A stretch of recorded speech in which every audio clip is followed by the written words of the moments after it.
Thrissur വല്ലച്ചിറയിൽ village ഓഫീസറെ lorry ഇടിപ്പിച്ച് കൊല്ലാൻ ശ്രമിച്ച 2 യുവാക്കൾ അറസ്റ്റിലായി.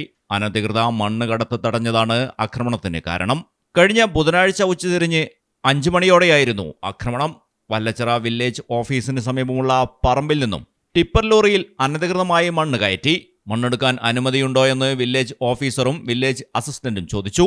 പ്രകോപിതരായ ടിപ്പർ ലോറി ജീവനക്കാർ ലോറിയുമായി ഉദ്യോഗസ്ഥർക്കു നേരെ പാഞ്ഞു. പിന്നാലെ ഉദ്യോഗസ്ഥർ ഒഴിഞ്ഞുമാറി. ടിപ്പർ ലോറി ഇടിച്ച് ഉദ്യോഗസ്ഥരുടെ ഇരുചക്രവാഹനങ്ങൾ തകരാറായി. വെങ്ങണിശ്ശേരി സ്വദേശി കോരൻ വീട്ടിൽ 42 വയസ്സുള്ള മിഥുൻ, പഴുവിൽ സ്വദേശി മാപ്പോലിൽ വീട്ടിൽ 27 വയസ്സുള്ള നിഷിൽ എന്നിവരായിരുന്നു അക്രമികൾ. സ്ഥലത്തുനിന്നും മുങ്ങിയ പ്രതികളെ ചേർപ്പ് പോലീസ് പിടികൂടി. മണ്ണുമാന്തി യന്ത്രം, മണ്ണ് കടത്തിയ ടിപ്പർ ലോറി, പ്രതികളുടെ കാർ എന്നിവയും പോലീസ് പിടിച്ചെടുത്തു.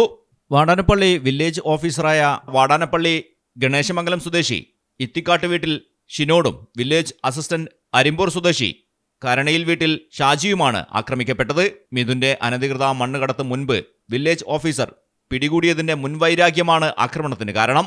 മിഥുൻ 3 ക്രിമിനൽ കേസുകളിലെ പ്രതിയാണ്. നിഷിൽ ചേർപ്പ് സ്റ്റേഷനിൽ ഒരു അടിപിടി കേസിലും പ്രതിയാണ്.